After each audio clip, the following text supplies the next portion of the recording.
Our total levy will end up at 3.8 mil, right around 3.8 million.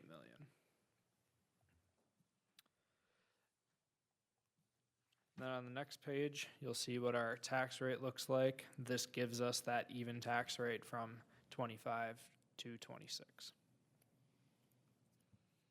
Any questions on any of that? Okay. And then we'll skip ahead to the departments on this one since we kind of covered the revenues. So council is projected to be up 5.35%. This is to cover an increased expense in legal notices along with an increase in League of Minnesota City dues. Our elections is projected to be down 68%. This is based off the cost of the special election for 2025. The number that we're using is to match up with the 2022 election since it's not a non-presidential election, trying to kind of pick a year that should mirror what we'll have in 2026. I have a question about the LMC dues, if that's okay. Yep. Is that something that's at all negotiable? They're doing a renovation down there, and I'm wondering if they have quite a bit of extra money. Is that something we can negotiate, or is that just a set rate no matter what? That's a set rate that they set. So it's based on population plus a base amount depending on size of the city. Do you know how much a year that is? Roughly? And does that number include our insurance as well? No? No, this is just our dues for Dues, them. okay. So, last year it was $8,900. I have it projected to be in about around 9,000 for 2026. And if for whatever reason we decide not to do that, what would we lose? Josie, got an answer for that? I'd have to look into see if we can still be part of the LMCIT trust if we aren't Okay. paying those dues. I don't know that answer. Besides that unknown, we do have the ability to get trainings, online resources, model policies, unlimited access to their attorneys, and legal assistance, which we do utilize that to save on costs of Okay. reaching out to our city attorney. If they can give us a clear-cut answer, we try to go the free route versus paying hourly. So there's probably enough there to warrant the 8,900 per year. I would say, especially on an election year, well, actually, probably just generally, yes, we do use them for their legal assistance, for especially data requests. We get a lot of anomalies that come in for specific data, and because we want to be very particular about what data we give out, and as you can imagine, some of the state statutes are so vague, sometimes we do reach out, and we're able to get a lot, and specifically the clerk, Jaden is able to get a lot of answers through League, and we don't even reach out to our city attorney. So I would say, I wouldn't be able to give you a dollar amount, but I think that it's pretty well utilized. Okay, thank you. Then going down to financial administration, we have a 1.36% increase there. That's mainly due to increases in technology along with the Minnesota paid leave that we will be paying in 2026. Then skipping down to planning and zoning, it's a 2.35% increase. That's mainly due to the salary and benefits increase with the COLA adjustments.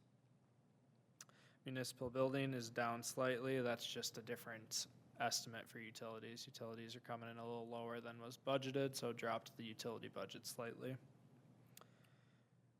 Police administration is up 2.2%. It's mainly for salaries and benefits, along with some additional items that are being purchased for our mechanic to do more work on the PD squads and to kind of handle more of our maintenance instead of having to go out to outside vendors. So we got a little cost to kind of get caught up with the tools and items needed for that. Travis, do you know the cost of the scanner, and will there be a yearly fee on that, or would that be a Josh question? And could that be utilized for more than just, PD stuff? Yeah, the scanner was for more than just PD, it'd be all the city vehicles. And then we also, I believe, that scanner would have been, there's two scanners, so maybe there's one on mine and one going partially to his too. One's for heavy equipment as well. Okay, So I don't know, I'm assuming, They're both allocated out, the same allocation. We have some that goes to water, sewer, because we have the utility general trucks of the light duty, as well as doing PD squads, even a little bit, I believe, to stormwater. I think we had in there too, because we also are doing the MS4 vehicles and such. Do we know the rough number of that? I mean, I assume it's a Snap-on Solus for the PD one, and that's, you know, $10,000 or more, and then there's a subscription fee. Have you guys done like a financial analysis to see if it's worth doing in-house with those sort of costs for, you know, 8-car, 10-car fleet?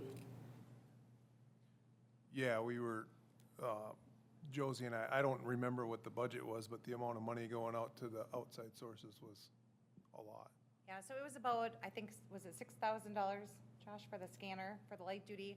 And that Okay. would do all light duty vehicles, Yep. PD and others. It's not a specific PD one. No subscription fee on that? Not the first year. It's a yearly subscription fee of $1,000, but we did talk to the representative, and we can push that out every other year. It's just to get the update, which as Yep. long as we can, and when you do the yearly subscription to get the update, then you get the warranty. But we figured that we can go every other year on that, if needed. So, And do you have to pay to unlock per vehicle manufacturer on that unit? Some of them they have hidden, okay. So is a police vehicle maintenance in the police budget, or is that in the general fund budget? That is in the police budget, which is in the general fund budget. Okay, but when we're saving, So we we're did look- look at numbers for saving, because right now, well, not right now, but this last year, we've subbed a lot of work, and Travis can talk more about it, going out to Hayford Ford as well as to John Hirsch, and that gets really expensive, plus they keep your vehicle until they can get to it if need be. Sometimes you drop it off the same day, sometimes it's gotta wait, depending on the repair, waiting on parts. Being able to do it in-house, not only can we save money, having our mechanic that we have right now is very skilled to be able to do that kind of work. But we need to know what the problems are for him to do that. Plus, we're able to assess turning that around a lot faster. Plus, I Alright. suppose there's probably less chance of them adding on stuff that might not be necessary versus when we do it ourselves. And Yeah, and the other concern, without using the in-house mechanic, let's just say we bring a car into anybody, and they tell us we need this done and that done. Right, I'm not a mechanic, sure, and if I say, don't do this one, but do that one, and there turns out to be an accident, whether that was at fault or not, it's gonna be an issue. Versus if you have somebody who's actually a certified mechanic making those decisions, like we discussed this originally, that I believe just having somebody that's a certified mechanic, we don't have this, but if you had somebody that was just your consultant to be able to go in and say what we need and what we don't need, you're gonna save a lot of money. right. Where I don't have that luxury really, you know what I'm saying, when I bring something Mm-hmm. in, who am I to say, well, let's push Doesn't need this that. repair out later, because I don't have the expertise to say that. I might think that, but it's not worth my liability. Where if a mechanic brings it up there, say it's something he can't do, and if he says in his training and experience, this doesn't need to get done, or this does, he has something to stand on. Sure. I like that argument. Good thinking, guys. okay, quick question. Last year during budget sessions, I learned that when the police department purchases a vehicle, it doesn't actually go into the police budget as we're looking at the numbers. It's actually separate in the general fund. Even though my argument was, nobody but the police can use those cars. I mean, Josie can't go and ask to use one of those vehicles, so they're not available to the administration or any other employees other than the police department. We gotta keep them in there. And so what I'd asked is, when we put these numbers together this year, that we get all the police department numbers, even if you can't put them on a graph, you have a separate slot in there showing that that's actual police administration budgeted items, so that that the community can have a better perspective, because I have, like I said, I have constituents saying we don't spend enough, I have some that saying we're spending too much. It'll at least let them see exactly what we are spending. Yep, so later on in the packet, we have a We created- general we fund created a budget table for along that with the specifically for CIP you. amounts, so it'll have the total that's being spent for police for any sort of capital thing like the cars, along with just their general operating budget, which is what we're looking at right now. So if you can look on the screen right here, this is gonna be, it's a separate document, page 65 of the total budget, or total budget packet. So you'll see there, we have the operating budget per department as well as the CIP input. So you get a total cost there. Including everything for police department or any other. So that 126 is with one new squad, and then I guess we'll talk about the other items in a Yep. few, okay? Tasers replacement, everything. handgun replacement, Okay. all that. That's in Yep. the 2026 budget, no matter where it's located, has been totaled up in this table. So roughly 2.35 million next year for police. Got it. Correct, yep. I don't know, Perfect. I don't believe we seen that last year. No, we didn't. Okay, thanks. Yeah. I thought this was standard, so that's why I questioned it. Yeah, no. This Josie has been included, specifically, we tried to include asked for every that. request, which would be, this one was new, as well as percentage by department and by percentage by increase. Those are all new things that you're seeing in the budget work session packet this time. Okay, Good job. that helps, yeah. It really, without being able to dive in it really deep, because we're not accountants, at least we have a better perspective of exactly where it's going. Yep. yep. Fire protection, left that at a 0% increase. Those fire contracts is all based on usage, so that kind of bounces up and down year to year, and we won't know those totals until the following year when those contracts come out. Building inspection, decrease in permits, decreases the amount of fees that we're paying out to our consultants, so that should match up with our decrease in license and permits. So with less license and permits, less fees are paying to the consultants. Code enforcement, civil defense, and animal control have no changes. General city maintenance is down 1.85%. This is due to a repair that was specifically budgeted for in 2025, so that was taken out of the 2026 budget since that'll get done this year. Highways, streets, and roads is increasing by 1.34%. That's mainly salary and benefit changes. Street lighting is up 9%. That's due to, we've seen some increase in utility costs. Also, every time we add a street light on, we have a new utility account associated with that. So it's just more base fees and all that coming from our electric provider on those. So as we increase our street lighting, we'll see an increase in that utility expense also. So that's above and beyond infill. Okay, That's development driven. Yep. okay. Sanitation is down 0.2%. The estimated cost for motor fuels is coming down for 26 versus what we had budgeted in 25, based on 24 coming in much lower. Parks is at 1.79%. The increases there is for some of those mechanic tools like we discussed to maintain park vehicles, along with a salary and benefit increase and also an increase in the cost for the archery targets. We only budgeted $300 in the previous year, and we are anticipating needing a higher need for replacement and addition of targets for that. Is there a place later in the budget that we see a breakdown of that number? Yes, that'll be Okay. later on in the budget there. No change in debt service, transfers, or improvement funds, and then a 1.29% increase in miscellaneous. This was to add a utility line in there because we have some miscellaneous utility bills that have been falling into that category that we hadn't budgeted for previously. What exactly were the transfers? Those transfers, we have a transfer out to the liquor store for a portion of their debt, along with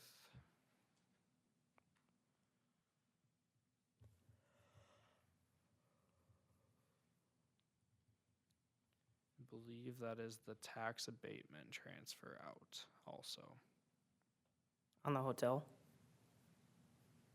No, this is the transfer to Fund 438 to offset the deficit fund balance that's in that fund. So that predates me, but that's what we've had scheduled to get that fund balance closed out to zero and get that fund closed. 438, which fund is that? I'm not sure. Okay, It's what? he's not sure. Oh, There's a lot of funds in here. You're getting a crash course here in 2 weeks. Yeah. Yep. Learning a lot, but not quite there yet. So, did I hear you correctly?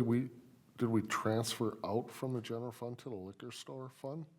Yes, it's something to do related with the debt that was taken out for construction of the liquor The bond. store. Yep.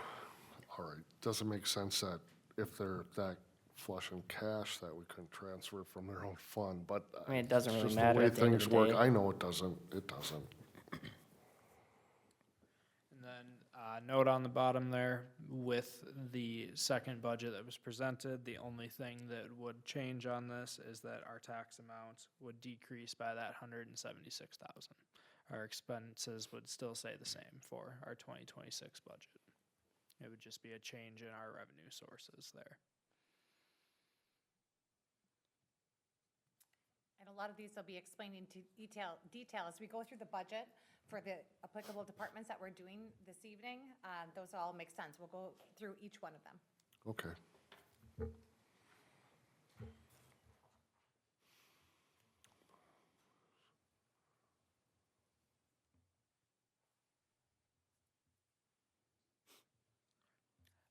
Next two pages here are just some graphs kind of showing our budgets by department from year to year, just to give you a comparison of where they've been the previous 4 years on this page. And then the next one is just showing overall percentage of the budget.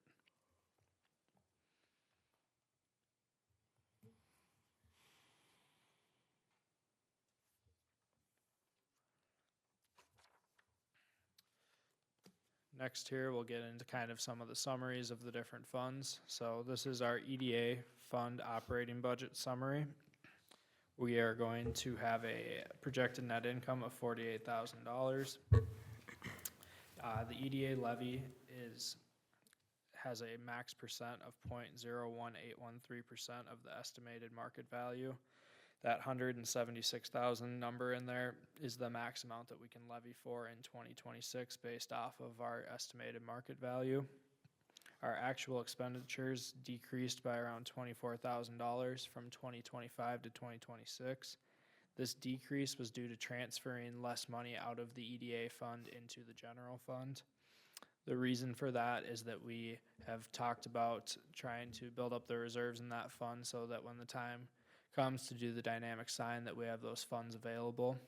So that's the reasoning for trying to lessen that transfer to general fund so we can keep that money earmarked for that sign in the future. But we could change the EDA levy percentage if we so chose. Yep. Okay. Yep. And that would mean less tax burden. Correct, yep.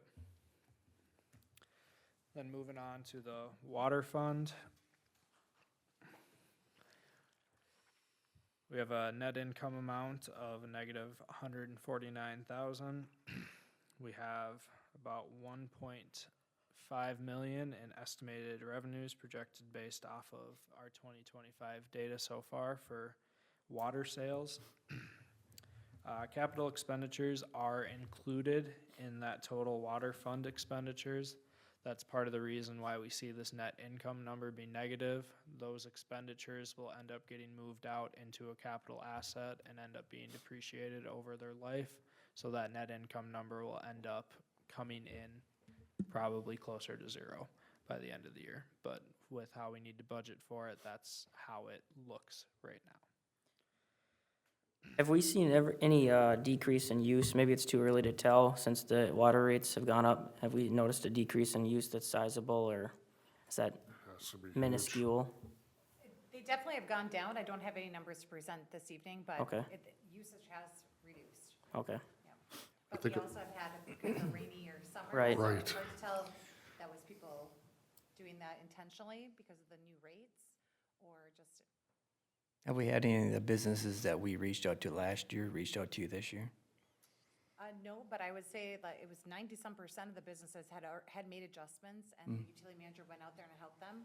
So I don't anticipate them to come back out because they were all actually taught how to adjust their irrigation Okay. panel. So I would imagine that they would continue on with that new information. And then the next set down there is just our different debts that we still have for our water with the different debt payment dates on those.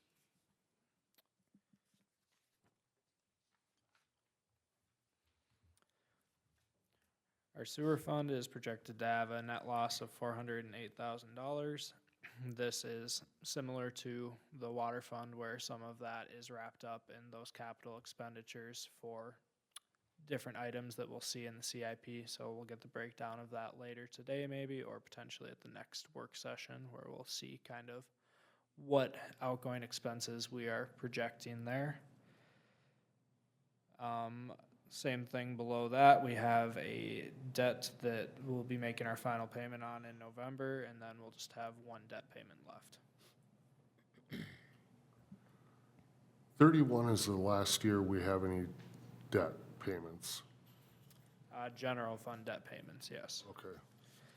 We do have, 2031's as far out as we go into water too, but with water and sewer, we will expect to have debt go out for when we have major repairs or anything due on those. So don't quite have answers on when those projects are projected to be, but there will be time where we'll go out for debt to cover those, and that will be debt that's secured based on revenue that we are getting from our water and sewer operations that will cover that debt. So like a water tower, Yep, something like that. infrastructure. Or if we have a major water main replacement or extension, something like that. I thought we had these next projects paid for out of the sewer and water funds.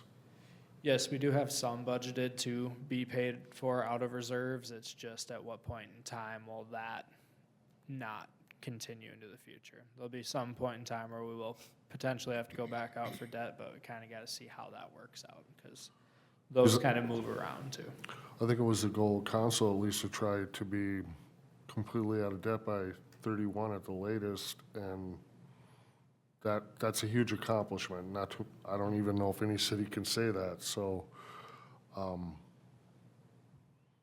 if we had to go out, what are you looking at for interest rates on that type of bond or loan, do you think, if it was today?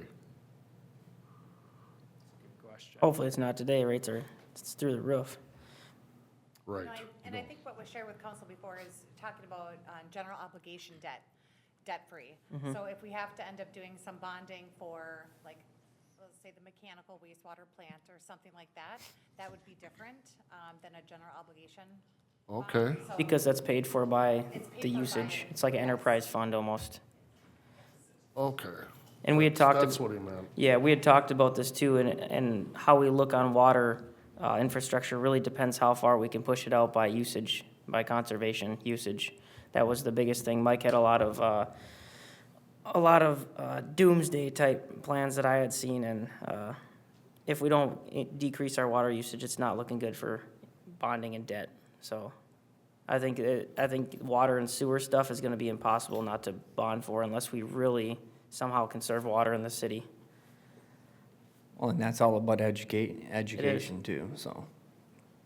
So you just gotta educate businesses and the high volume users of simple ways to reduce your water, and that helps with your sewer too. So then next we have the stormwater fund. We are projected to have $15,000 in net income there. Same thing with that, the capital expenditures are included in that expenditure line, and we'll see the breakdown on that stuff later on when we go through our CIP.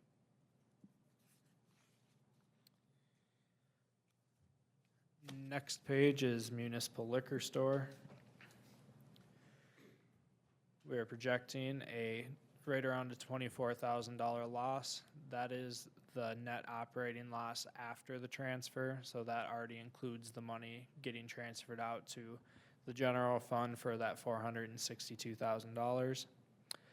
Generally, with these sales and cost of goods sold numbers, we try to be conservative because we don't want to pull up short and be working at a bigger net loss.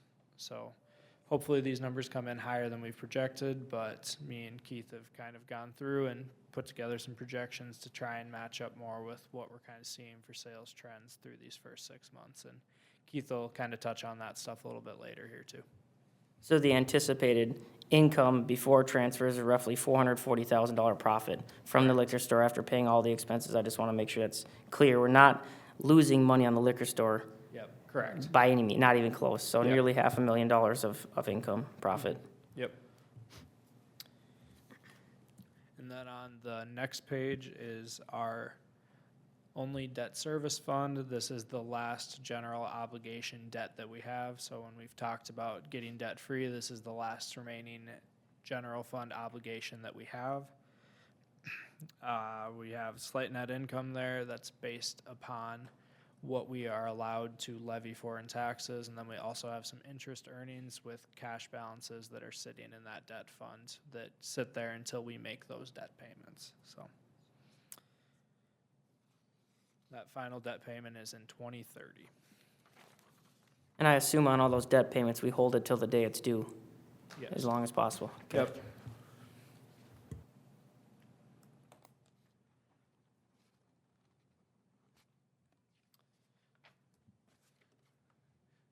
So then this next page here, this is our revenues broke out that we were looking at earlier. This is just showing the specific line item budgets that end up making those summary totals that we saw on those earlier pages.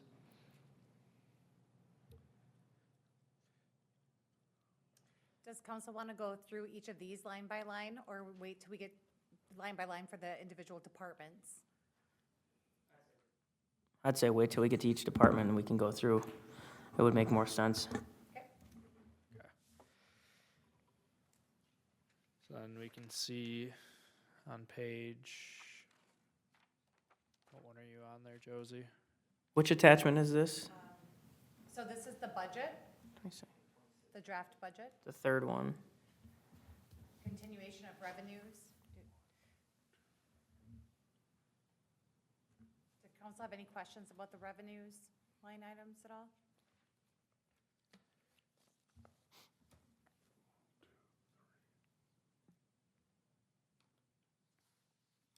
What is the lease revenue for? That is the BMX BMX? lease revenue. Yep. Okay.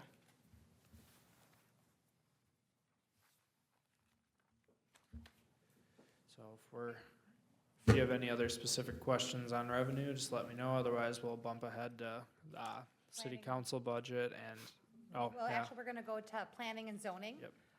We'll do planning and zoning, then parks on streets, and then the other ones that were in the beginning pages will be at the next budget session, so. If you could scroll to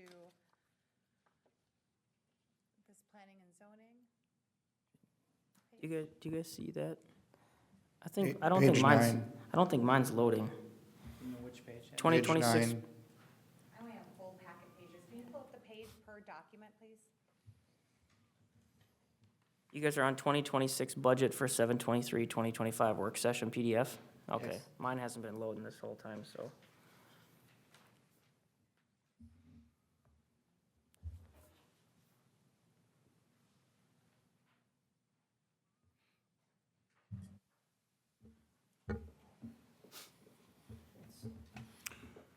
Which line item are they? Okay. Starting at the beginning? And then she said page 8 Three. or 9. Oh, Yep, just pull up the individual documents and peek, and then you can scroll through the pages.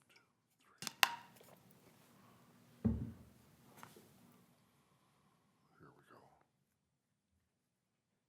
Mayor, do you not have this? No, it's not. Mine just, it's downloading, loading. I can watch it on the screen. Do you want to watch on screen? Yeah. See this packet, my packet? Oh, you have an extra? Well, it's mine. Yeah, I'll use that if I can. These dang iPads are so temperamental. Thank you. Everybody else have theirs loaded? Mm-hmm. Okay.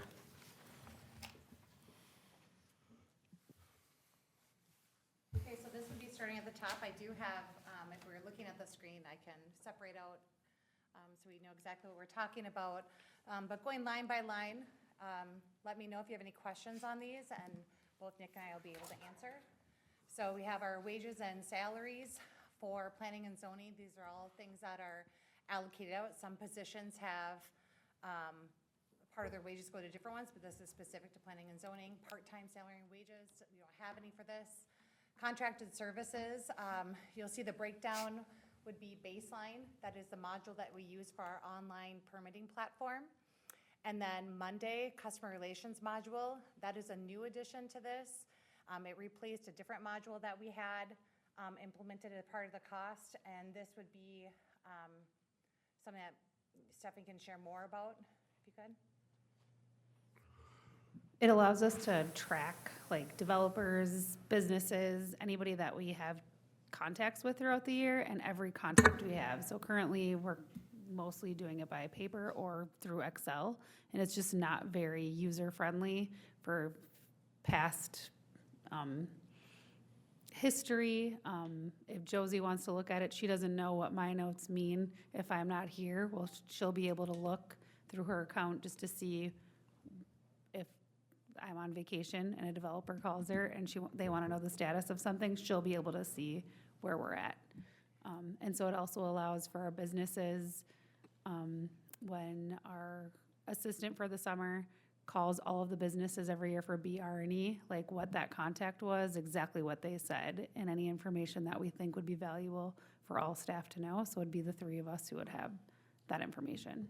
And we did try doing like a Google shared doc to share information, trying to find like a cheap way, that's free, but it doesn't tie to an address. So then you don't actually save any money by staff scrolling through, and we can't tie multiple conversations very easily to parcels. And if they have questions, maybe they had a business with new ownership and then they want to know what happened with the last permit, there's just no great way to track it. So for $650, we thought that we'd be able to offer a better customer service and helping businesses with any work that they've had or communication with the city.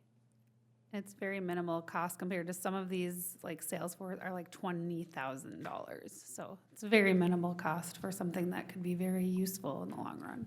So the baseline site plan module, it's $4,000. What does that do exactly? I know you just talked about the $650 add-on, but what is? So the baseline module would allow us to do all site plans similar, so it's the same platform we're using for all building permits, so they'll be able to utilize one system instead of paper forms. They email us documents now, like the entire site plan, stormwater, all of that stuff, and it's not possible to do via email half the time. So we're getting multiple emails, things get lost, they get stopped in the email. So it allows people to upload things, it'll go directly to their file, as well as just give them one streamlined platform that we can utilize for everything. So it's not now that you've been approved for your site plan, now go over to this platform for your building, permit. Now it's all in one place. They'll have one account for everything. And we just started using this in 2024? We started using Baseline in 2024, and it's for building permits.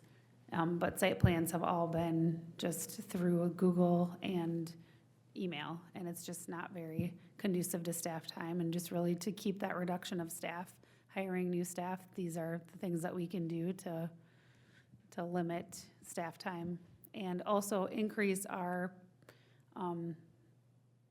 working relationship with these developers in the process. Then going on, we have contributions for insurance, workers' comp.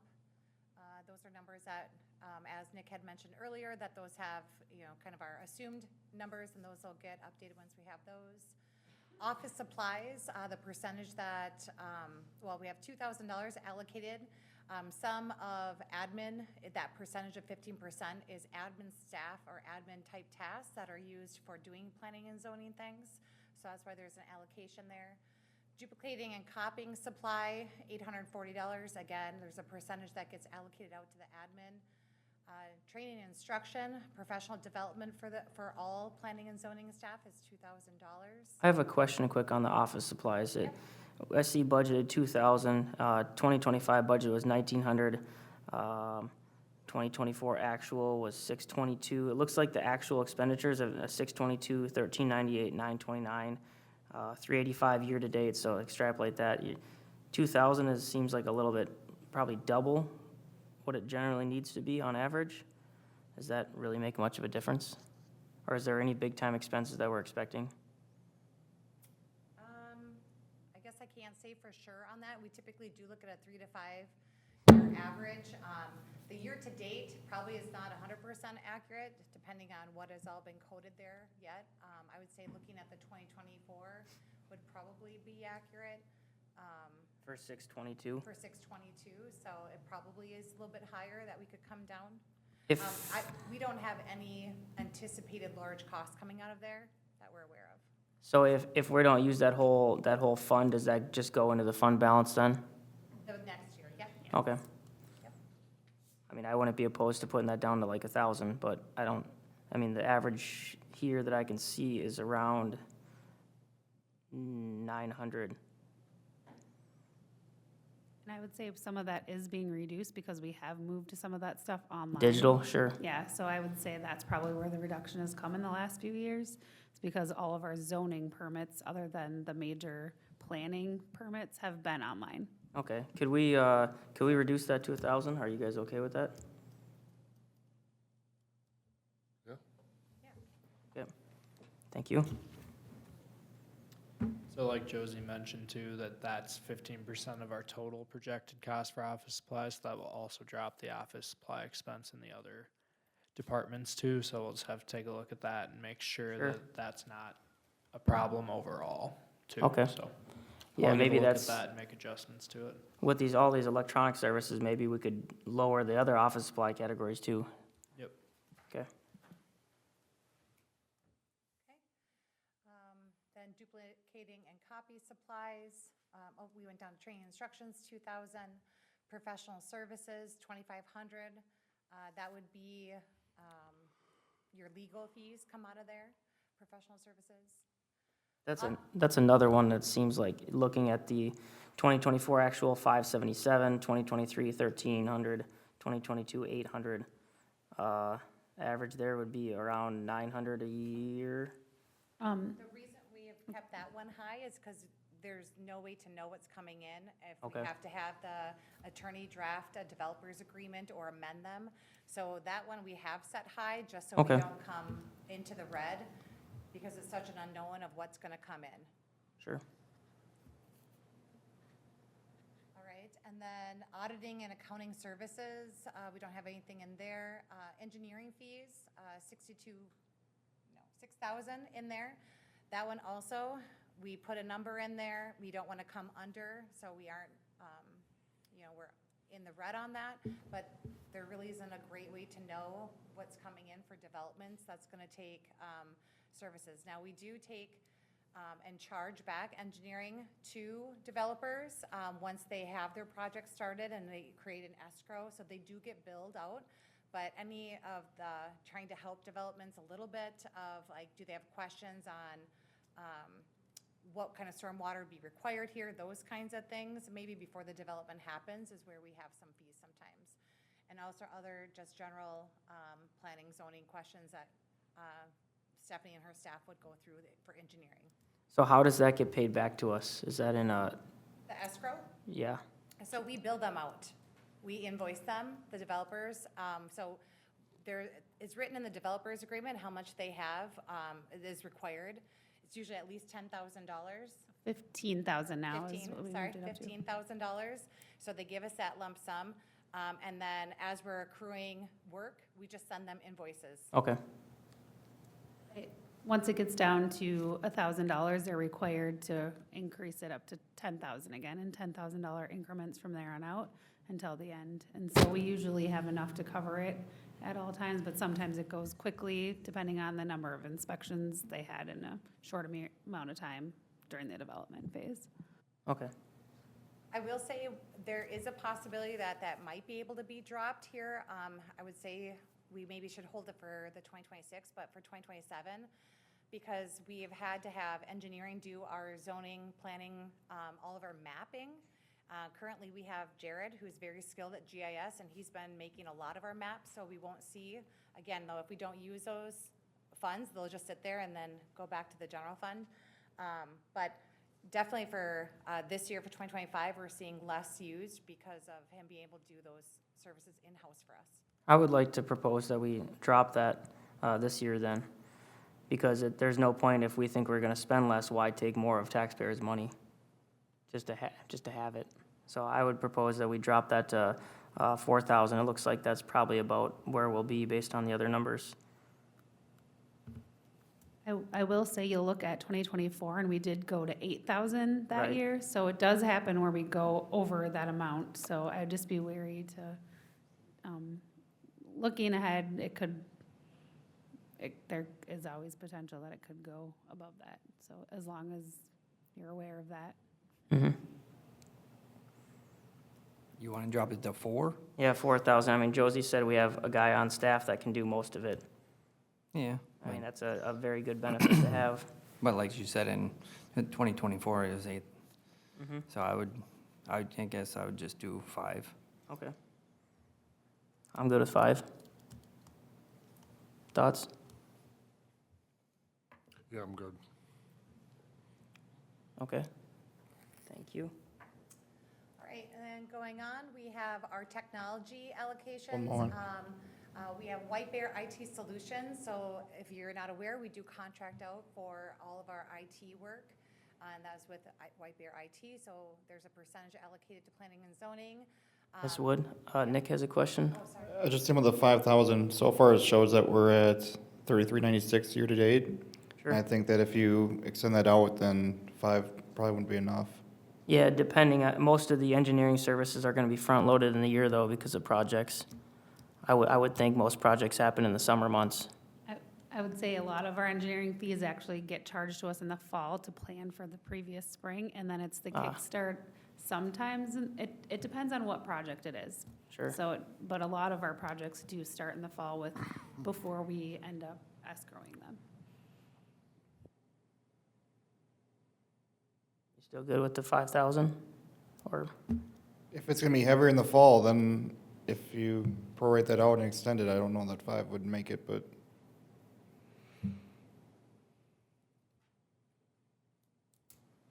thoughts, guys? I guess I'm good with 5. I like 5. Thanks for the input. All right, and then Esri, GIS mapping, we do have to pay a subscription to be able to do all of our GIS work. Civic Ready is the allocation for our text alert system. Meeting packet management software, this is Peak, this is what gives you iLegislate.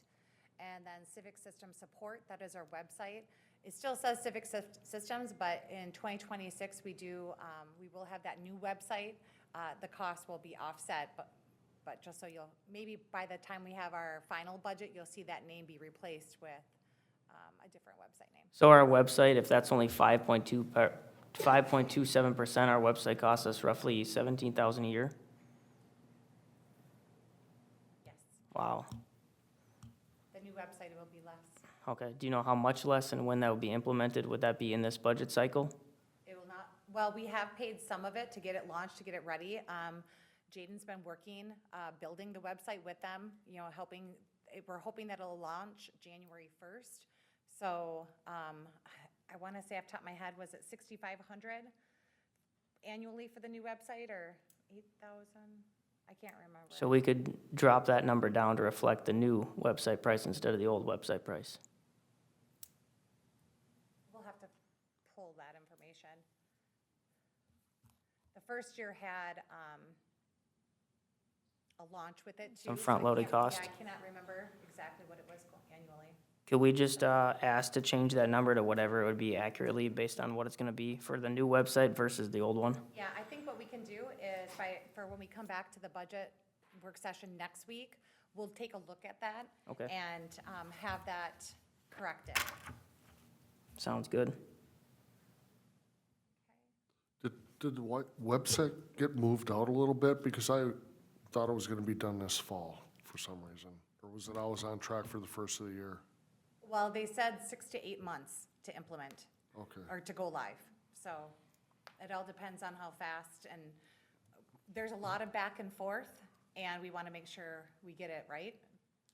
Ms. Strand has Definitely. spent Definitely. Already I feel a couple hundred hours on it, so it takes some time tweaking, building a website from scratch, because we didn't want it to just, it would be different, we said make it look like our old one, but we didn't want to go that route. Right. We wanted it to be new and fresh, and, so 6 to 8 months was originally what they had said. Yeah, I guess I wouldn't want to roll it out and have a lot of issues, so I Right. think just taking your time, get it right before it launches. But if we expect January 1st launch, roughly, I mean, the budget should reflect what we're gonna pay. Yeah, And she is working with, the current provider to cancel that and terminate that contract, so it shouldn't roll over. Okay, thank you. Just to clarify there too, Civic Systems is actually our ERP software. Oh, sorry. Yeah, so that 5.27% is what portion they're paying for our ERP software, which will be that $940. Okay, so that I number, apologize, they all have the same name. Yes, they're So all that's very our similar Cassell? names. Is that Yes, Cassell? that's Cassell. Okay, so Yeah. sorry about that. That is how we do all of our AP, payroll, all of that. so that one will stay the same, but maybe future line items that we'll be talking about tonight could change. Yes, let me find Okay. you the name here quick. Well, that is confusing. Can we change that to have the word Cassell in that line item so it's Yeah, easier? We'll Okay. update that. Sounds good, good catch. Yep, and then, is Revise who we're going to for our website? Yes. Yeah, so that has been updated, so. Okay. We have actual amounts in there for there. And there's nothing in planning and zoning currently that's allocated there for our website. Okay, thanks. All right, we don't have anything for annexation payments, however, that line item still stays there. We typically keep anything that had any history for at least 5 years, just to show. Then for in communication, we have an allocation for the Verizon cost. We then have not very much for postage, so we don't typically put a lot in there. This time, nothing. Auto expenses, there's an allocation in there of $500. And that is use of that traverse that we have here for staff. Legal notices, publishing, $250, so not very much in there. Really, that's public hearing notices that we are required to put in the paper. And we usually bill those to the project, so that's why you'll see, but sometimes we'll have ones we have to call ourselves. General liability insurance, not much there. Dues and subscriptions, we pay for Minnesota APA membership, and then a membership within the Chamber of Commerce. Oh, No, okay. sorry, that's North 65 Corridor Coalition, that's different, actually. So what's that exactly? It's the Trunk Highway Coalition. Jared attends meetings monthly or bi-monthly, I believe, to be part of, just to stay in the loop with what's going on and to give us a seat at the table for when they make changes to the Trunk Highway.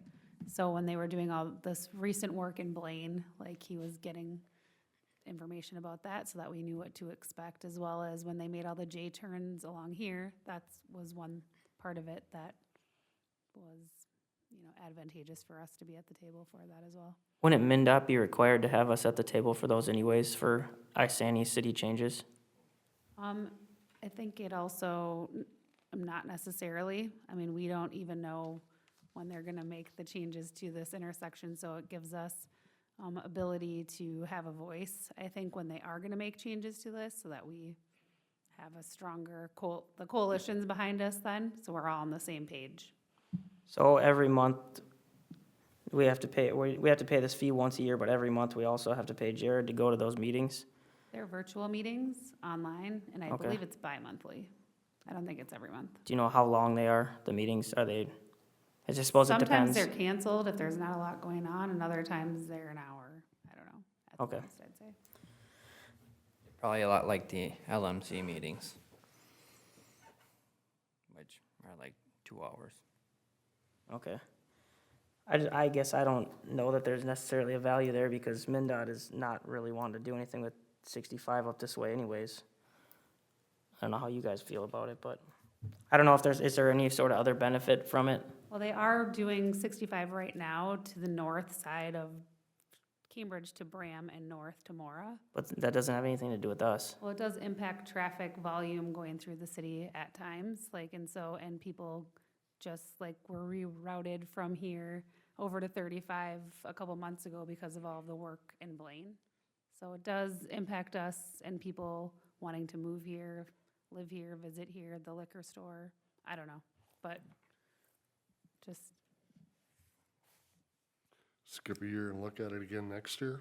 Yeah, I know MinDOT is very, their schedule is out there. It's not hard to find. I mean, we know when they're gonna be coming here. I think we could skip that one and save some staff time and $250. I mean, I don't know, that's my opinion on that, but I would just leave it.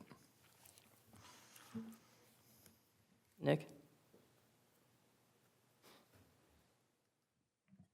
I don't know, I guess we'd have to talk to Jared and see what he gets out of it. Okay, yeah, we could do that.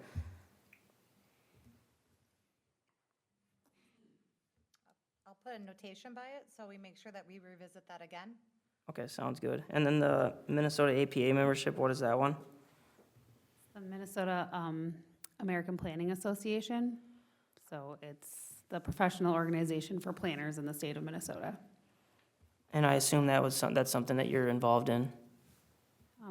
We actually pay for Jared's membership as it's more affordable for him, but it does provide us with any changes, just like any other professional organization, as well as provides him more training opportunities and just networking, as well as just learning and being prepared for any changes that they're making at the state level for planning and zoning, which this year we knew there was a lot of potential changes coming. So if there's a potential change coming, they provide education on those changes?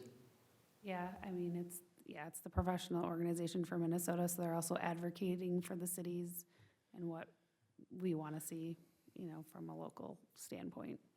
And so I think that was pretty strongly held this year to prevent some of the zoning changes that were happening at the state level. Okay.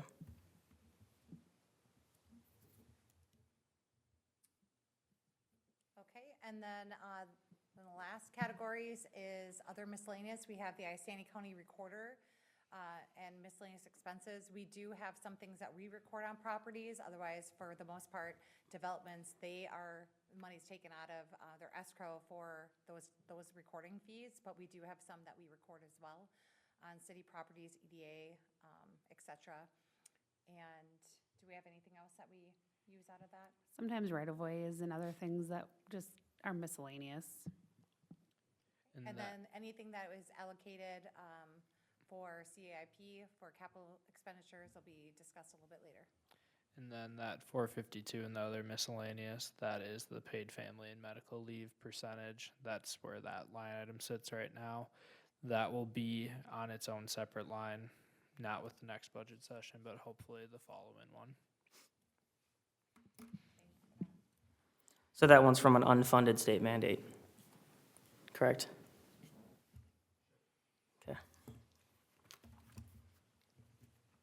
All right, any questions on planning and zoning before we move on to streets? Okay.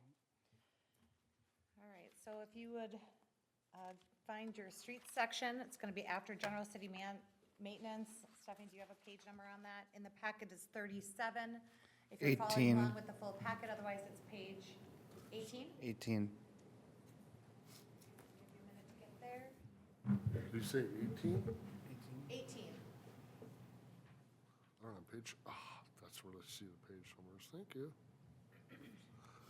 I'll find it now. Now I can get the dang thing to click. This is nice going through this line item like this. You can learn a lot. Hey. You must use that. All right, for streets budget, we have wages and salaries. We have part-time wage and salary allocation. These are our seasonal allocation. The seasonals are allocated between streets and also parks, so you'll see a part-time in the parks as well. So is that 50/50 allocation? It's 50/50 for streets and parks, and then, actually, no, it's 75/25, 25 streets, 75 parks, and then sanitation, when they do compost, is its own for seasonals.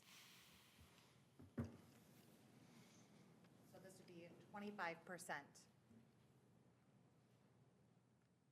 Then we have full-time employee overtime. A lot of this has to do with any kind of on-call callbacks for emergency repairs, services, plowing, sometimes if we have a snowy winter, That's where we can have some overtime charges. Can we talk about that one? So if you look at the 2024, 2023, and 2022 actual, the average is around $10,500 with 2021 as well. We have budgeted 20,000. Could we drop that to 15? There's never been a year that I can see that's been over 15. Even in the 2022 extreme snow year, we only had 10,600. I'd say that's a desire of the council. It's, again, one of those numbers, we just don't know what it's Sure. gonna be. Yep. But if that's something you'd like to see, we can definitely look at that. How do you guys feel about 15? If you look at the average there, it's around 10,000. Yeah, I'm looking at actual years past. Yep.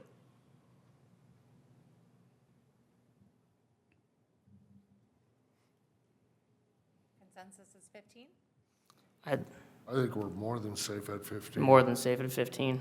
Could probably drop it to 12. I was thinking 16, but, you know, it's $1,000, so. I should say for overtime, if there was like a water main break, that overtime has its own category within the water department. Right. This Okay. is streets related. I mean, so the only real streets expense would be extreme snow. That would be a, Usually it's plowing. yeah, and even in 2022, the really bad year, we were at 10,600.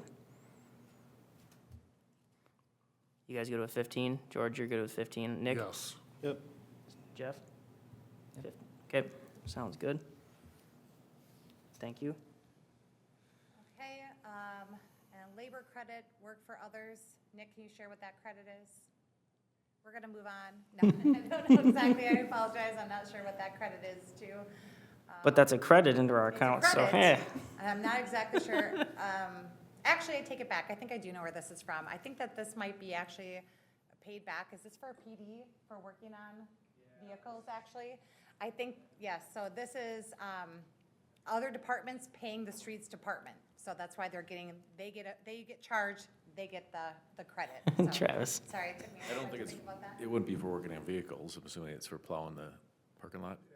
That'd be my guess. Other department things, but. Okay. All right, clothing replacement, so we do have in the union contract that they are allowed clothing reimbursement if there's damage to their clothing. So you see that allocation there, that is dictated by the union contract. Contributions for insurance, unemployment, comp, you see those numbers. Training and instruction, we have $350 allocated. You'll see that training depends on what they're going for, but if we have to do sometimes smart salting training, different plow training, equipment training. So a portion of what they're going for gets coded there. Fuel is 18,000. Questions on that? And then in general supplies, we have a breakdown from the 19,000 of 7,500 for mosquito spray and permethrin. Street paint, that's painting lines, and we have, we don't paint every line in the city every year. That varies depending on what year it is. Fire extinguisher maintenance. And then miscellaneous general supplies for what's needed for the department.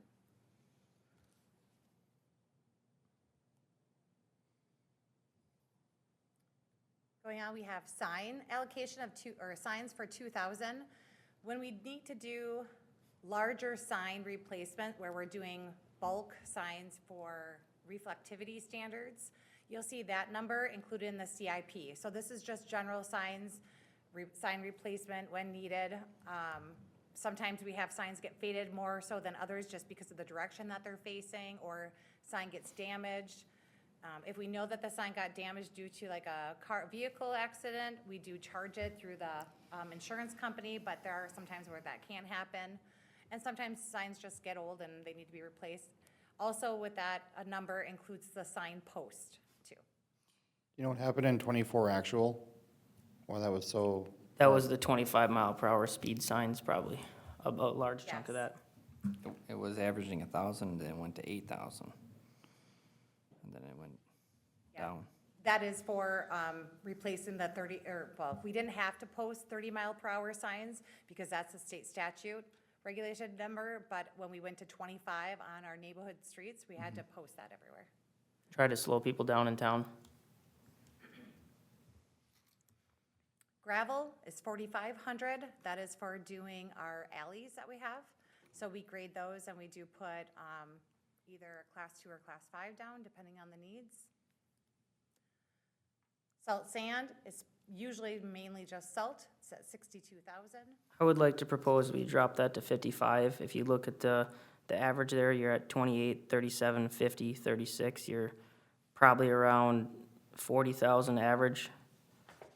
And right now it's budgeted for 62, but the highest year we've seen is 50,000, so I think 55 would be adequate for that one. We do have to buy 230 tons from last year's, for this year yet. Okay, Because we have to take so much of it, which we haven't bought yet. okay, So even though we didn't use it yet, I have to buy it by October. We are contracted to buy, is it 80%? 80% Yeah, I of think what it's we, 80%, yeah. a year ahead of when we need it, we have Okay. to say how much salt tonnage we need or think we need.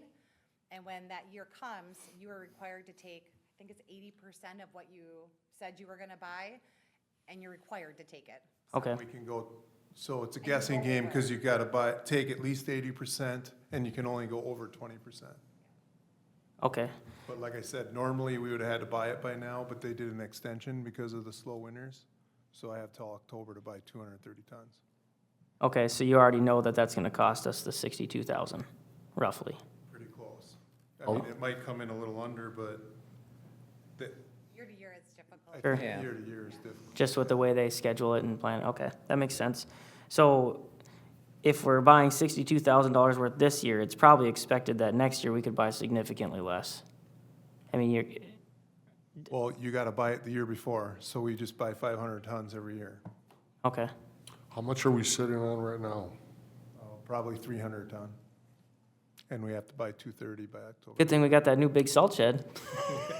Can I ask what is the least amount you've got down to over the last 5 years? Of using for salt? Yeah, at this time of year, how much you had left? Oh, last year we came into the season with a full salt shed as well, so that's kind of why we're on the downgrade. But you take a heavy winter and you Right. can drain it really fast, so we've had a couple winters in a row that have been really light, so we're strong now. So- So hopefully we can do 80%, get caught back up. You know what I mean? Is that the only salt contractor there is, or is there a way you can buy it as you need It's a it? state, That's how it, okay, state or bid? state bid, yeah, we get told who we're buying our salt from. Okay. So hopefully, I mean, I see the worst year on here was 2022, which was the horrible year, and that was 50,000. So if we're budgeting 62, I mean, I'm assuming prices have gone up. yeah, that's fair If we too. had to buy the full, Fair, I think okay, that's where we get that number. okay, thank you. For street maintenance, you see that we have a line item that says Isani Township Road Maintenance. We don't have anything in there for the proposed new year, but we leave that in there because it really is also a collaboration with Isani Township. So we do have some split jurisdiction roads.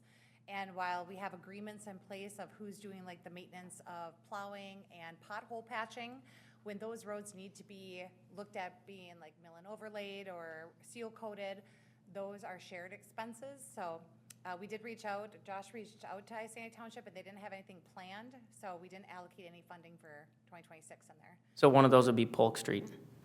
We have Polk Street is a shared road, Yep. as well as Third, which is also called Jackson, and 299th.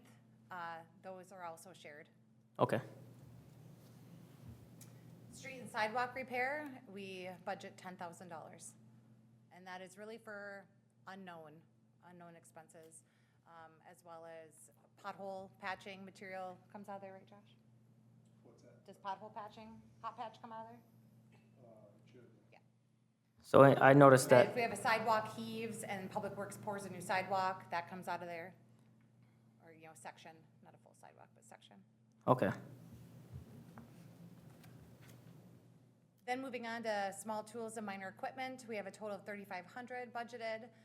This is for some equipment adding to the mechanic bay area. So we shared a little bit briefly earlier about the scanner.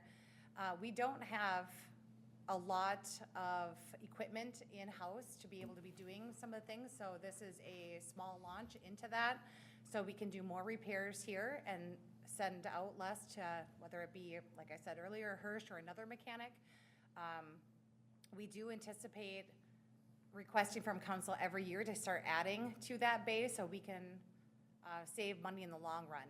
I mean, we can do things for light duty, but even when it comes down to tools, if there's a pump that breaks down in the wastewater plant, they're using the mechanic's tools. If the mechanic can't work on their equipment.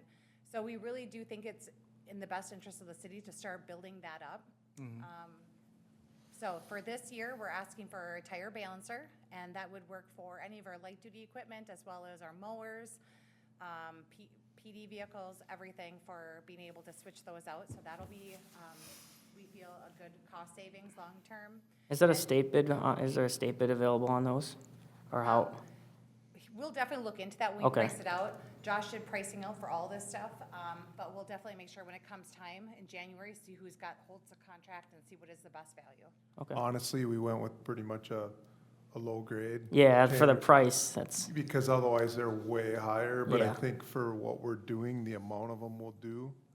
Do we have any connections with like a metro city that would usually replace some of this stuff right away, or do they not do this at all down there? I'm not sure. I didn't, like buying used equipment, you mean, from them? Yeah, we used to buy fire engines like that. well, I looked at you used Coates tire changers. They're more than this one new, and it comes with like a 3-year warranty and stuff, so. So it's a The changer? one I got the number on. It's a changer or a balancer? Both. Both, okay. Yeah, It's two separate $5 grand, pieces. Yeah, that's pretty good. it's not, I think it's a good step. Yeah, and for what you guys do, the balancing isn't, that's the most expensive part, and that's not as essential, because you're in town going usually under 30, so. Otherwise, it would have been like 15. Other than the 20,000 PD side, for- yeah, PD side's different. Right, and then we have the Autel scanners. That is both scanners. So that is for light duty and heavy duty, and that is 1/6 split goes to streets of $1,000. And then a backpack blower, that is getting shared 50/50, $500 to streets and $500 to parks. You guys don't have a backpack blower, or are you just replacing one? We're gonna, here, go ahead, Julie. No, sorry, go ahead. We have 2 right now. The one's getting really old. We still use it, so like the parade, we go and blow all the trash out of the yards, any park cleanup, any sidewalk Right. mowing. It's just time, I mean, in my opinion. Yep. Plus, if the other one keeps running, we have a third for a while, because we are always like needing another backpack floor. Okay, sounds good. Okay, next page, continuing on with streets. Okay, professional services, within that $580 is safety training allocation, so we are part of a safety training group, so we're able to save a lot of money. We made this switch, how many years ago? 4? 4 years ago, so we are in a safety training group with the city of Cambridge, Mora, and Malacca, so we can have one trainer come out and train all of us, and sometimes they come here, sometimes we go there. Also our safety committee, which we're required to have a safety committee meeting as part of our insurance premium, so they stay as low as they can. We share one person that comes out to train all of us, so that's a huge savings. We were able to save thousands of dollars. I want to say $6,600 or so when we made that switch. Good job. What's that? Good job. And then we have drug testing that's required for public works, so that's allocated with streets, and then some gets out to water, sewer, and the different departments that they work in, parks, that kind of stuff. Is that a new line item? What's that? Is that a new line item? Because drug I don't testing? see it in past years, drug testing and safety training. Yep, that's always been there. It all totals up above. Engineering fees, $31,500. Part of that is a traffic study of $2,500. Do you have information on that, Nick? Yes, so this was discussed about doing a potential traffic study on a county road. I don't remember exactly which On one Whiskey was Road. discussed. Yep. Okay, yep, and so that was kind of a conversation with Jason. I just said I'd put a placeholder in here, let you guys talk about it more, and then if it is something that we are seriously considering, we can go and get an actual estimate. But just wanted to get a placeholder in there so that we have something to remind us about that. You guys still want to do that traffic study there, or you want to try and do our own, or what are you guys thinking on that? I would leave it in there for future conversation. Can always take it out in the next couple of months if we really Sure. go back and forth. Sounds good. Okay, for technology allocations, Civic Systems, Cassell, so this is that processing of payments. And then we have our MAP, GIS, Civic Ready, and anti-spam software. Going on to communication, Verizon allocation, so all of our public works employees do have cell phones. That's how they access SCADA, and they're available. And we have an on-call phone as well. And then landline service, that is for up at our water treatment plant. Is that used a lot? Actually, I take it back, that one's at the shop. We do have a landline at the shop, at the water plant has its own allocation, their department. Is that used a lot, the landline? It's the public number given out to Public Works. So it's on our website. So Okay. if people have any kind of questions or complaints, they can call here at City Hall, but it's a Public Works direct line. Okay. Josh, you don't want your number out there for that, huh? Just kidding. It gets called a lot. Do people usually leave voicemails then, I assume, if? Yeah. Okay, fair enough. I see, from my recollection, a lot in wintertime. Yeah. 50% of them, they live in the county, because you're usually a plowing complaint or something. Awesome. But yes, So that's roughly $28 a month. So maybe we should put on the voice recorder that this is City of The Isani. city limits it has that only. on there. Really? Jeez. The problem is when you Google Isani County Public Works, it gives them that number first. We need to change that. Now, our algorithm is too good. All right, a little bit for legal notices, $150. That would be if we had an ordinance that was within the streets realm of things. They pay their portion for advertising for that in the newspaper. General liability insurance, nothing for utilities. Ground maintenance, not too much. That would be something that, like if the public works shop needed to have something done around the building or outside, that would be the grounds over there.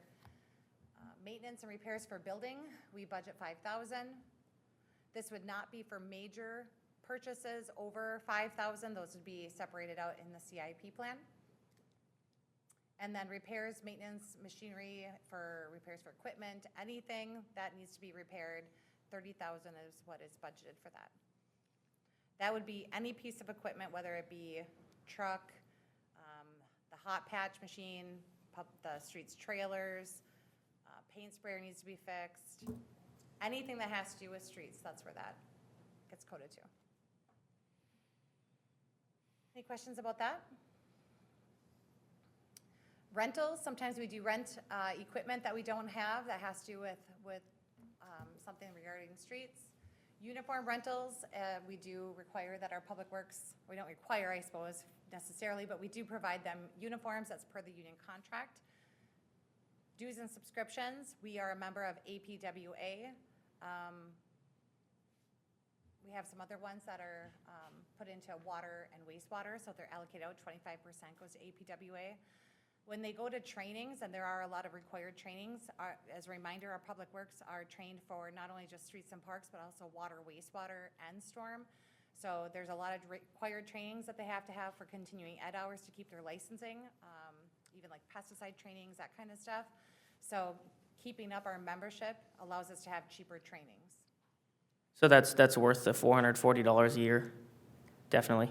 One training, basically. Sounds good. Fair enough. Property management, we have $847 for that. That's the paid leave again. That's an interesting name. I assume we'll change create that. its own- We'll create its own line with its own title, upcoming, as he shared. So more unfunded state mandate money? All right, so that is the streets department. Any questions on that? Land acquisition, looks like 2025 year-to-date, 57,650. Is that right away?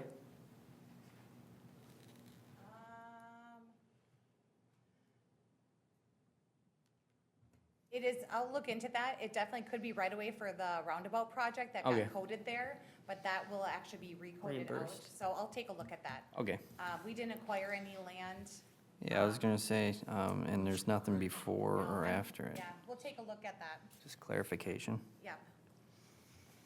That probably is, yeah, probably just coded there, but we'll take a look at that. Okay. Okay? Any other questions for streets? And then we'll move to parks. Park is called Park Rec and Culture. We haven't changed that name. So if you're looking Page for. 21. Thank you. Good job with that budget, Josh. Thank you. We'll see when we get to the CIP stuff though, huh? That's where the big money is. 5,300? All right, and then if we can, after parks, going through this, we'll take a short break if that's okay. Yep. Thank you. All right, for parks, we have our wages. Part-time salary wages, as I mentioned, has seasonals in there, the 75%. But we also have, whether it's called an intern or assistant, we use those titles interchangeably to get better application rates coming in for those positions. That is also allocated in there, so that's 36,200. There's a little bit amount of overtime and, actually. Yeah, so the intern, because seasonals, that's broke down below. But that number is wrong, actually. So those numbers there, the breakdown of that intern, which also could be called the assistant, seasonals, and then custodian for the community center, those go to that 36,200. So sorry, those numbers are kind of out of alignment there, but. Any questions about those? Okay, contracted services within the parks. That is a contracted service for portable restrooms. So we have portable restrooms at all of our park facilities. I do have a quick question on the first one, wages and salaries general. If you look at 2022 actual to 2023, there's a $40,000 increase in wages there. Do you know what that is exactly? 23 to 24. 22 to 23. Was a change, we had a gap in staffing. And so we didn't have a parks coordinator for a few months while we were hiring Jordan, and then we hired him at the top of the pay scale. So there was an increase for that year. So if we didn't have someone in that, wouldn't that year be less because there was less hours? It was less than 2022 then, Yeah. because partial of that year was not filled. And then in 2023, the employee hired was at the top of the scale. Yes. Okay, well, Yeah, 2021, it was still 100, so 2021 was 134, 2022 was 136, 2023, 176, and we're kind of stagnant around that 166. It's just a little bit alarming that it went up $30,000 over a matter of a year. And we're still at that rate. Yeah, we also had a few months in 2021 as Okay. well without a staff person. Okay. So before Yeah. Alyssa was hired, so there was 2 gaps. Got it. Sounds good, thank you. All right, and then clothing replacement, again, this is for Public Works, just a portion of that. We have our insurance, work comp, and then getting down to office supplies, so 15% allocated for that $2,000, and we'll take a look at that amongst all the departments. Okay. Duplicate copy, same thing. Training and instruction, so Public Works pesticide license training, and then professional development for parks, that totals to 1,600. So the professional development, that's a training, and you said, when is that, and how beneficial is that? And who gets that? So that's multiple trainings. Sometimes it's allocated to Public Works, not usually, but most of it is the Parks Coordinator position. So that is for an annual, do you remember what they're all called? Yeah, the MRPA annual conference, which is in the fall of each year. And then there's some smaller trainings. Yeah, that smaller are- trainings throughout the year, depending on what's going on. Sometimes it's through Explore Minnesota for events and promotion, tourism, grants, stuff. Just depends on what that year looks like. Okay, would you think that's worth, if you were to choose to pay that out of your pocket versus not doing it, do you think it's worth the 1,500? Does it depend on the year? Some years it is, some years it's not. Yep, it depends on the year. I would say it's beneficial, especially, depending on the year, but I would say it's beneficial, gives our staff person something for themselves for professional development, so that they know what else is going on in other parks, the parks realm of the world, as well as events, and, so they're not, because it's such a busy job, I do think you can miss out and kind of pigeonhole yourself into exactly what we do, so it gives you a broader scope of what people are doing in parks. So I do think it's a valuable opportunity for us to see what is out there. It also provides networking opportunities and gives her a good network of asking questions when there are issues or grants to write or other things going on, so. Do you think being a part of that maybe has led to some of the turnover of staff because maybe they decide to go work somewhere else? I believe the opposite. Okay. I believe being a part of that actually keeps staff here longer, because we provide that opportunity for them to have personal growth. Okay, I would say that's across the board for training instruction. okay, sounds good. For operating supplies, we have the community center tables, so that won't continue in perpetuity, but it is to get back to having the number of tables for the capacity of that. We've had quite a few tables break and we didn't replace them, so we need to make sure that we replace them. So that's what that 1,000 is.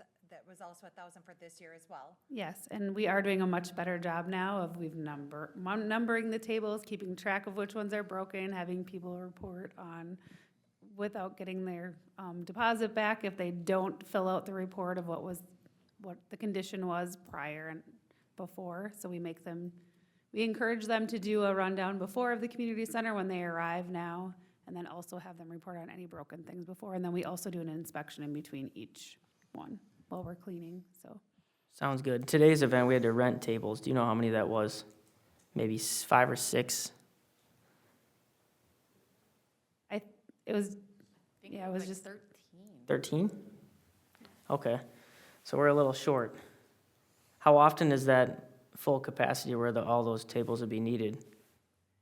That's really hard to know because we ask if they're over 50 people. If they're having weddings or big events, we don't necessarily. Okay. I mean, we may know they're having a wedding, but they book it at, being over, 75 people. We wouldn't know if they're Sure, maxing out okay. over 200, so. Sounds But we good. do update we revised a little while ago last year when we knew that we were short on tables, because I think we did have an event that there wasn't enough tables. So we make sure that we revise our application so they know what we have. And then as we get back up so we can have capacity, we'll keep updating that. Okay. And then the archery targets, which was something that Nick mentioned, there was about $350 in there. We don't know if a zero got lost on that number when the budget was created last year, but looking to make sure that those targets are usable and in decent condition. They don't have to necessarily be in great condition, but decent condition amongst all the use that they're getting. It is to purchase new targets for next year. And to make this year work, we did purchase covers, so we could stretch that money, but we have already received a few complaints, it's midsummer, about the holes being too big and trying to replace it with duct tape. So we know it's a necessity annually, that it's gonna be the $3,500.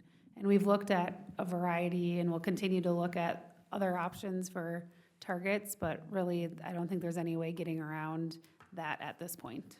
Is it possible for us to put a little sign out there with a QR code, like a suggested donation thing, and people could scan it and send in $5 or something like, hey, suggested donation to replace the targets at the archery range? Is that something that we could easily do?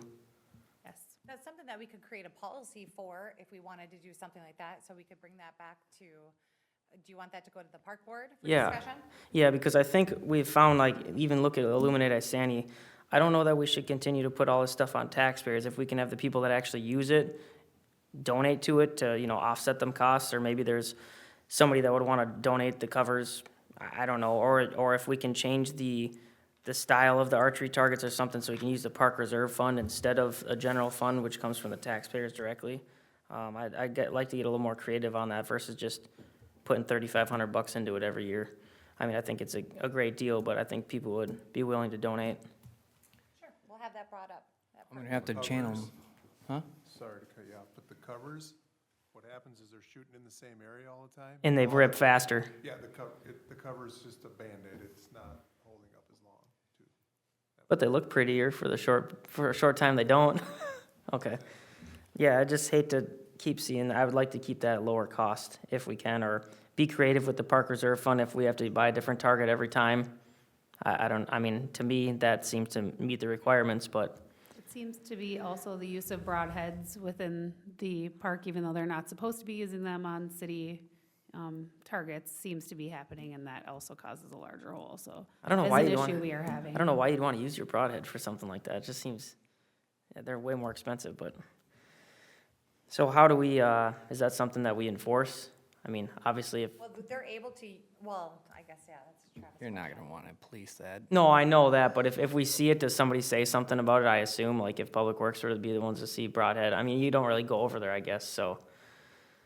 Well, I know that generically, when it first came out, there was no broadheads Right. allowed, and then they changed it, they could, which this is the nature of the beast. When you change that rule, you're gonna have that. So I really think that's gonna be a hard thing to crack down on once you allow it. So do we just allow it on one target? Is that what we, It was to bring their own, Yes. but ah, if somebody's shooting at their own target, and then it's gonna happen, right? People don't follow rules, that's why we are employed. Rule breakers, Yeah. would it be better, do you Yeah. think we'd see any benefit of changing that back to no broadheads at all? they ain't gonna stop. It ain't gonna do nothing? Even if you put the sign Okay. out there before, All right. you're always gonna have people just ignore it. If you're using broadheads, please donate $20. Well, there used to be a guy that suggested buying hay bales. Right. Travis, yeah. Yep, that was Mike. I mean, I'm fine with that. Spray paint some little circles, get some templates and just spray paint them. I don't know. I know guys do that in their backyard. Yeah, he said that right away. Do we have to be bougie? I don't Ice? think archery hunters really care. No. They would probably bring their own if they wanted something different, right? Their own targets? I mean, you guys want to try that for a year? I'm not against, Well, Not against it. Hay bales for $3,500. Yeah. Josh, what do you think about that idea? Horrible? Fine? It would just be keeping them on the stand that we built. Because right now we hang the targets on there, If you set, I don't know, you'd have to set them on there and they'd probably just fall off and twine would rot away, but you can buy a lot of them. You think it's worth giving it a shot? It's up to you guys. We can try it. Or do we just try the donation thing first, or? I like the donation idea. I know. You like the fancies. It Must be does from the look better the Metro. way it is. Were they using both sides of the targets? Because I thought that there was a backside that was a different orientation, so they were trying to even out where the hits were hidden. We would flip them, yeah. And that's still, they're not making it a year? Not that I'm aware of. I think there's a different target that will last better, that's a different kind of material, but they probably cost more too. These are just annually replacing all of the targets one time. That's how much $3,500 gets Yeah. us. So these targets we currently have were not replaced this year at all. They were just the outside was replaced. And so this is the second year of these targets. Oh, so the $300 last year might have just been covers. Yeah, not 2025 intentionally. this year. Yeah, this year. Yeah, oh, yeah. So that's what we were able to purchase with the $350. So Jessica found them or whatever just to get us through, but it's still not a very, it's not gonna help us long-term. Any other ideas on that, guys? Put out the signs, see what happens. Do you want it to go to park board first?